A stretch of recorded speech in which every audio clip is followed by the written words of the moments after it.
Everyone thought Moses Blackwell had spent 6 months hiding from responsibility.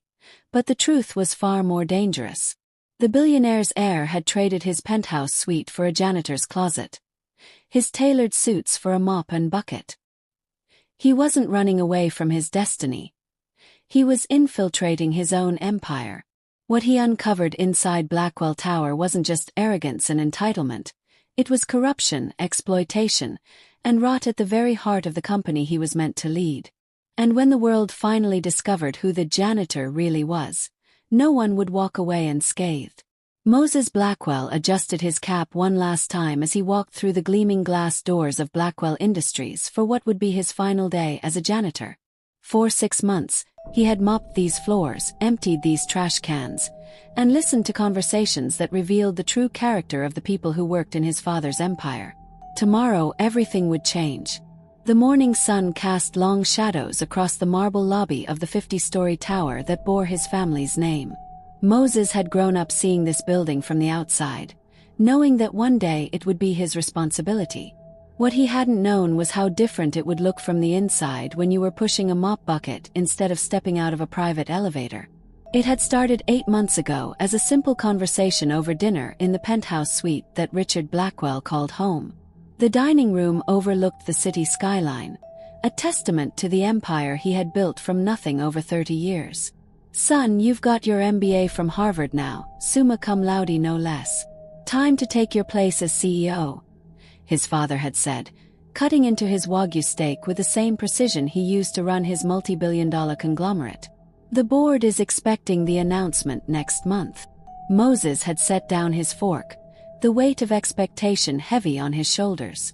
At 26, he had been groomed for this moment his entire life. Private schools, business camps, internships at the world's most prestigious firms. Yet something felt incomplete. "I want to do something first, Dad," Moses had replied, causing his father's fork to pause midair. "What kind of something?" Richard's voice carried the tone of a man accustomed to having his plans followed without deviation. "I want to understand this company from the ground up. Really understand it." Richard's laugh was sharp. "You've interned here every summer since you were 16. You know this company better than executives who've been here for decades. In the executive offices, surrounded by people who knew exactly who I was." Moses had leaned forward, his eyes bright with determination. "I want to see how people behave when they think no one important is watching. I want to understand what it's like to be at the bottom of the hierarchy before I sit at the top."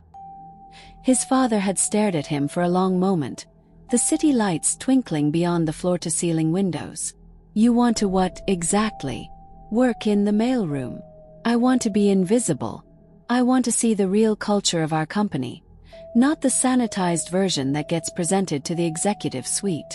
Richard had laughed again, but this time with less certainty. "This is some idealistic phase, Moses. You'll get over it." But Moses wasn't laughing. "Give me 6 months, Dad. If I don't learn anything valuable, I'll take the position and never mention this again." The transformation had been remarkable. Moses Johnson, his carefully constructed alter ego, bore little resemblance to Moses Blackwell. Gone were the tailored suits and Italian leather shoes, replaced by generic work clothes from the local department store. He had grown out his hair, traded his expensive glasses for a cheaper pair, and practiced speaking with a different accent he had picked up during a college semester abroad. Armed with fake references crafted by a private investigator his father occasionally employed, Moses had applied for a janitorial position at Blackwell Tower, one of dozens of properties under the Blackwell umbrella. The irony wasn't lost on him that he was applying to clean the very building that would one day bear his nameplate in the CEO's office. The interview had been conducted by Janet Torres, a middle-aged woman who managed the building's facilities. She had barely looked up from his application during their 15-minute meeting. "Night shift, 40 hours a week, minimum wage plus a small benefits package," she had said, her tone suggesting she had given this speech countless times. "You'll be cleaning offices on floors 12 through 25. Any questions?" "No, ma'am." "When do I start?" "Monday, 6 p.m. sharp. Don't be late." And just like that, Moses Blackwell, heir to a $1 billion fortune, became Moses Johnson, night janitor. The first month had been a brutal education in humility. Moses discovered muscles he never knew he had as he vacuumed endless corridors and scrubbed bathrooms that executives used without a second thought. His hands, once soft from a lifetime of privilege, became calloused and rough. But the physical challenges paled in comparison to the psychological ones. For the first time in his life, Moses experienced what it meant to be truly invisible. Executives would step around him as if he were a piece of furniture. They conducted private phone calls within earshot, discussing million-dollar deals and personal affairs with equal disregard for his presence. Some would drop trash on floors he had just cleaned without so much as an acknowledgement of his existence. "Excuse me," he had said one evening to Bradley Morrison, a vice president he recognized from company photos, who had just tossed a coffee cup into a pristine trash can Moses was in the process of emptying. Morrison had looked at him with barely concealed annoyance. "What? I just emptied that. There's another trash can right around the corner." Morrison's expression had shifted from annoyance to something approaching disgust. "Listen, janitor, I don't tell you how to do your job. Don't tell me how to throw away my garbage." Moses had nodded and continued his work, but the interaction stayed with him. This was a man who earned 7 figures annually working for Moses's father, yet he couldn't extend basic courtesy to someone he perceived as beneath him. Similar interactions occurred daily. Patricia Williams, the head of marketing, would hold loud conversations about her divorce proceedings while Moses cleaned her office, sharing intimate details she would never discuss in front of colleagues. James Fletcher, a senior accountant, regularly made racist jokes with his office mate, assuming the help either couldn't understand or wouldn't care. These experiences were uncomfortable but educational. Moses began to understand that there were 2 companies operating under the Blackwell name. The one that existed in boardrooms and annual reports, and the one that existed in break rooms and after-hours conversations. It was in the second month that Moses began to see the rot beneath the polished surface. The building's executive floors housed not just his father's company headquarters, but also several subsidiary companies. Each floor had its own culture, its own ecosystem of power and abuse. The revelation began with Sarah Chen, a young woman fresh out of college who had applied for an entry-level marketing position at Blackwell Media, one of the subsidiary companies. Moses was cleaning the windows outside the HR conference room when he overheard the interview. Sarah's resume was impressive. Magna cum laude from Northwestern, internships at major firms, fluent in 3 languages. She was exactly the kind of talent Blackwell Industries claimed to seek. "Your qualifications are impressive, Miss Chen," came the voice of Derek Morrison, the HR director and Bradley Morrison's younger brother. The nepotism wasn't unusual in large corporations, but what followed was, "I understand the competition is fierce, but I'm willing to work hard and prove myself," Sarah replied, her voice bright with hope. There was a pause that lasted too long. When Derek spoke again, his voice had dropped to a more intimate tone. "Well, there might be ways to distinguish yourself from other candidates. This is a relationship business, after all. Personal connections matter." Moses stopped his window cleaning, pressing closer to hear the conversation. "I'm not sure I understand, Mr. Morrison. Perhaps we could discuss your enthusiasm for the position over dinner?" "My treat, of course. I know a lovely place downtown. Very private, very exclusive." Through the glass, Moses could see Sarah's body language change.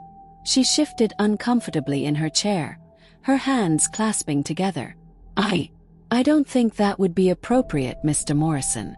I'd prefer to be evaluated on my professional merits." Derek's laugh was cold. "Professional merits? Course. Well, Miss Chen, I admire your principles. But I'm afraid the job market is quite competitive these days. Many candidates are willing to go the extra mile to secure positions. But I understand if you're not motivated enough for this particular opportunity." The meeting ended shortly after. Sarah left the building that day without a job, her shoulders slumped in defeat. Moses watched her go from the lobby window, His jaw clenched with anger he had to carefully control. This was only the beginning. Over the following weeks, Moses witnessed a systematic pattern of abuse that made his stomach turn. Derek Morrison wasn't an isolated bad actor. He was part of a culture of exploitation that had taken root in multiple departments. Jennifer Walsh, the HR director for Blackwell Financial Services, was equally predatory, though she targeted young male applicants. Moses overheard her propositioning David Kim, a recent MBA graduate applying for an analyst position. "You have excellent credentials, David," she had said during what was supposed to be a standard follow-up interview. "But I'm looking for someone with flexibility. Someone willing to work closely with me on special projects." Very closely. When David politely declined her advances, his application mysteriously disappeared from the system. The corruption extended beyond sexual harassment. Marcus Chen, the facilities manager for the entire building, was running an elaborate kickback scheme with vendors. Moses discovered this while emptying trash in Marcus's office late one night. "The cleaning contract renewal is coming up," Marcus was saying into his phone, unaware that Moses was in the adjacent supply closet. "Your company wants it, right? Well, the decision is mine, and decisions like this, they require careful consideration. A consultation fee, if you will." Moses listened as Marcus negotiated what amounted to a $30,000 bribe in exchange for a contract renewal. The money wouldn't go to Blackwell Industries. It would go directly into Marcus's personal account. Several department heads were skimming from budgets, falsifying expense reports, and creating hostile work environments for anyone who dared question their methods. The company's value statement, prominently displayed in every lobby and conference room, spoke of integrity, respect, and excellence. The reality Moses observed bore no resemblance to these lofty ideals. The breaking point came in Moses's 5th month undercover, when he encountered Lisa Rodriguez, a single mother applying for a receptionist position at Blackwell Legal Services. Lisa was everything the company claimed to value: hard-working, qualified, and desperately motivated to succeed. She had been laid off from her previous job when her company downsized, and she was facing eviction if she couldn't secure employment soon. Her 7-year-old daughter was counting on her.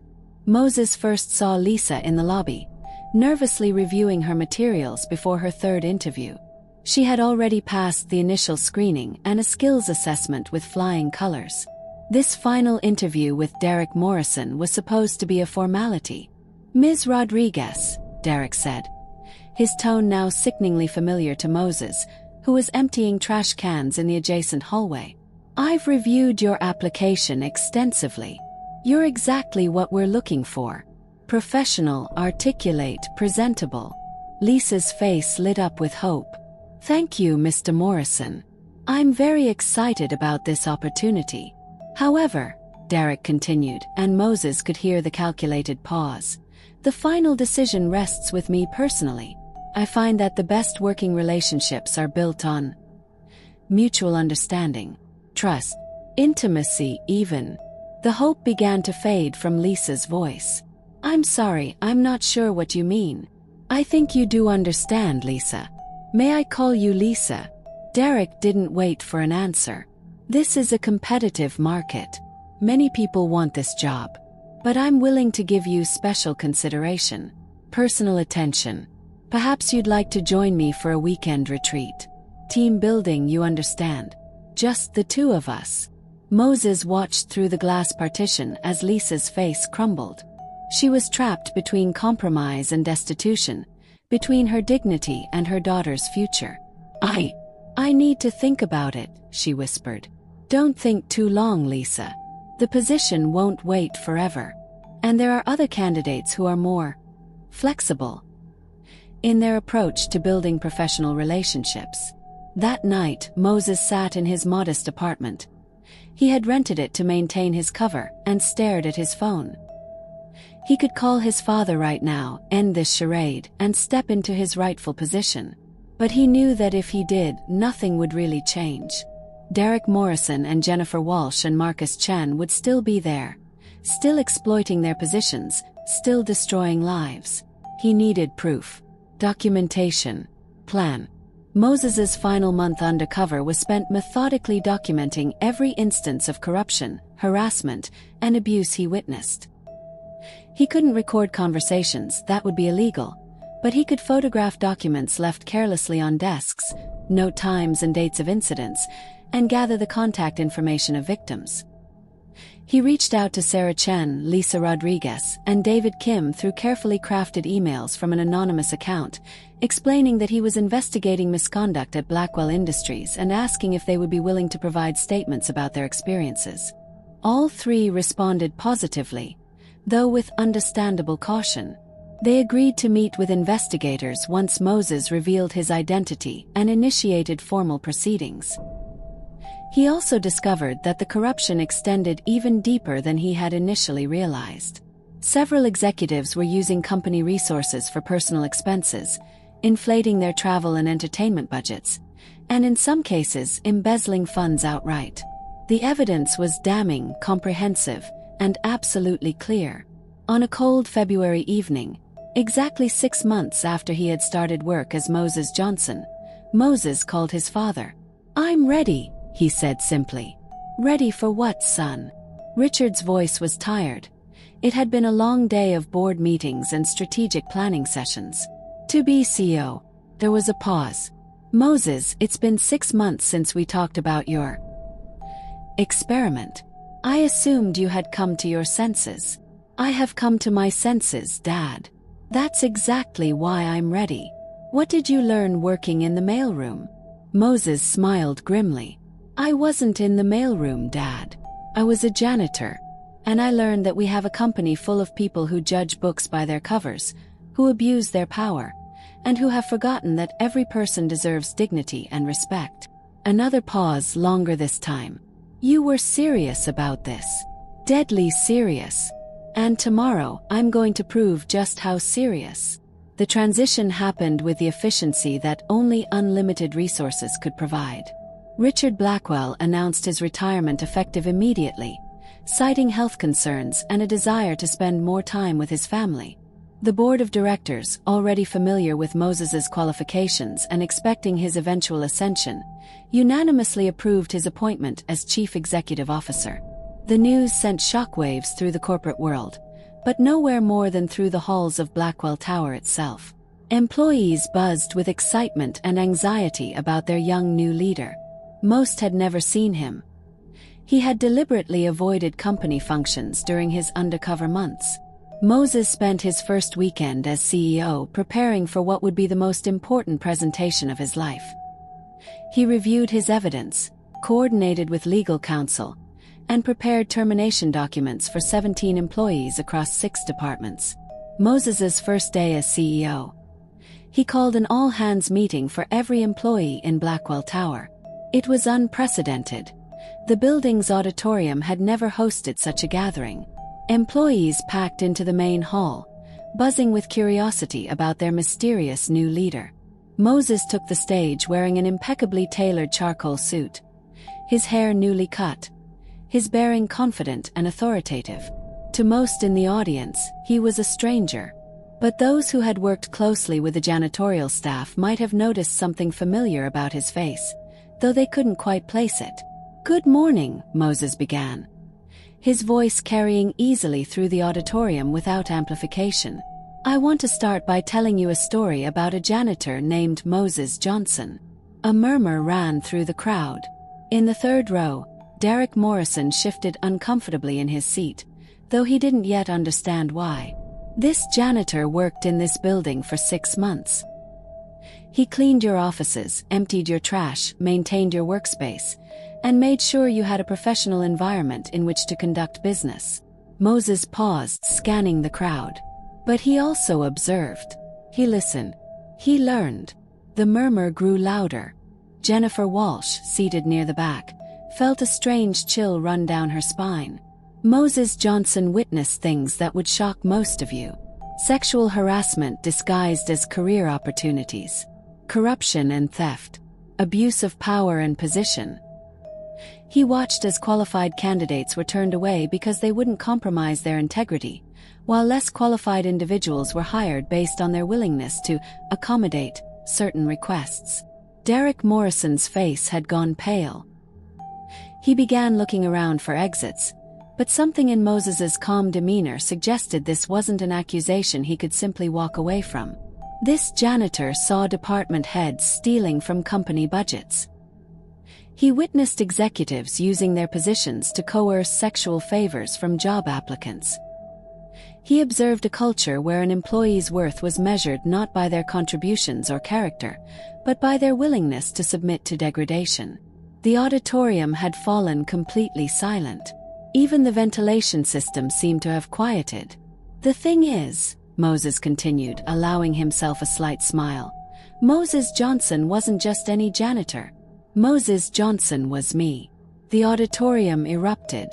Some gasped in shock, others began putting pieces together, and more than a few looked like they wanted to run. Security personnel, who had been strategically positioned throughout the room, remained alert but calm. "Over the next few hours," Moses continued, his voice cutting through the chaos, 17 individuals will be escorted from this building by security. Their termination letters cite specific incidents I personally witnessed. Legal proceedings will follow where appropriate, and we will cooperate fully with law enforcement investigations. Derek Morrison tried to stand, but found his legs unsteady. Jennifer Walsh had gone completely white. "But this isn't just about punishment," Moses said, his tone becoming more hopeful. "It's about rebuilding. It's about creating the company we claim to be, rather than simply talking about values we don't practice." He clicked a remote, and a comprehensive presentation appeared on the screen behind him. "Effective immediately, we're implementing a comprehensive ethics program. Anonymous reporting system that will be managed by an external firm with no ties to our company. Mandatory training for all employees on harassment, discrimination, and ethical business practices. And most importantly, a complete cultural transformation that judges people by their character and contributions, not by their willingness to compromise their values or their position on an organizational chart." As security began escorting Morrison, Walsh, and several others from the building, Moses continued his address. "To those of you who maintained your integrity even when you thought no one important was watching, thank you. You are the foundation upon which we'll build our future. To those who treated every person in this building with respect, regardless of whether they wore a suit or coveralls, you understand what leadership really means." He paused, looking over the sea of faces, some frightened, others hopeful, all of them paying attention in a way they never had before.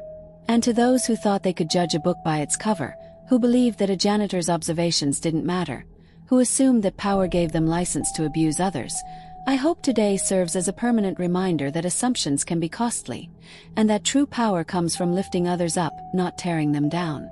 In the weeks that followed, Blackwell Industries transformed more dramatically than anyone thought possible. Moses didn't just fire the corrupt employees.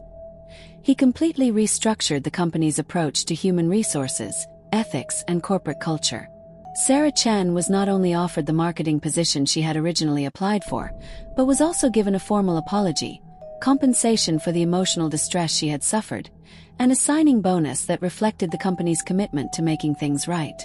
Lisa Rodriguez was hired as the new HR coordinator, specifically tasked with implementing and overseeing the ethical standards that would prevent others from experiencing what she had endured. Her first assignment was to design a victim support program for anyone who had been mistreated by previous management. David Kim accepted a position in the newly created Ethics and Compliance Department, helping Ito investigate ongoing concerns and implement new policies. The company established a victims fund, compensating individuals who had been harmed by the previous culture. They implemented revolutionary policies for workplace equality, fair hiring practices, and zero-tolerance approaches to harassment and corruption. But perhaps most importantly, Moses instituted regular floor walks, times when he and other executives would spend time with employees at every level, listening to concerns and ideas without the filter of management hierarchy.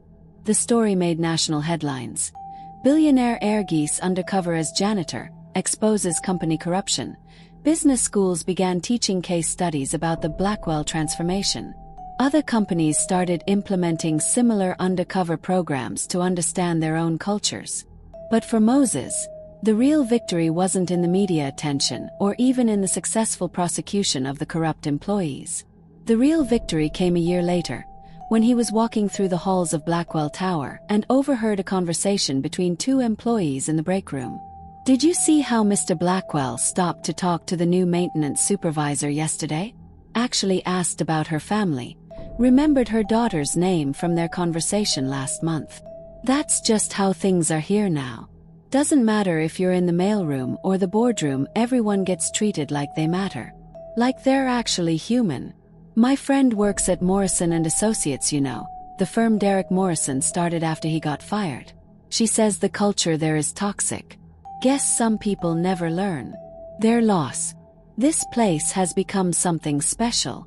Moses smiled as he continued down the hall, but it was a different kind of smile than he might worn a year earlier. It was the smile of someone who had learned that true success wasn't measured in stock prices or quarterly reports, but in the daily interactions between human beings who chose to treat each other with dignity. 5 years later, Blackwell Industries had become as one of the most ethical and employees-friendly companies in the world. Their employee satisfaction scores were off the charts, their turnover rate was nearly zero, and their profits had actually increased as a result of improved morale and productivity. Moses still kept his janitor's uniform in his office closet, not as a trophy, but as a reminder. Once a month, he would put it on and sewed an evening cleaning offices, not because he needed to maintain his cover, but he needed to maintain his perspective. The experiment had taught him more than just the importance of ethical leadership. It had shown him that every person, regardless of their position or paycheck, had inherent worth and dignity. It has demonstrated that true power came not from commanding others, but from serving them. Our janitor's uniform had been traded for executive suits, but the lessons learned while wearing it would guide Moses Blackwell the rest of his career. And in boardrooms and break rooms alike, employees at Blackwell Industries would never forget the CEO who had literally walked in their shoes before asking them to follow his lead. Sometimes the most powerful position isn't at the top of the corporate ladder. Sometimes it's at the bottom, where you can see the foundation clearly enough to know what needs to be rebuilt. And sometimes, the most important lesson a future leader can learn is that, in the end, we're all just people trying to do right by each other. The cleaner had found his crown, but more importantly, he had learned that wearing it meant serving everyone in his kingdom, no matter how humble their role might seem to others.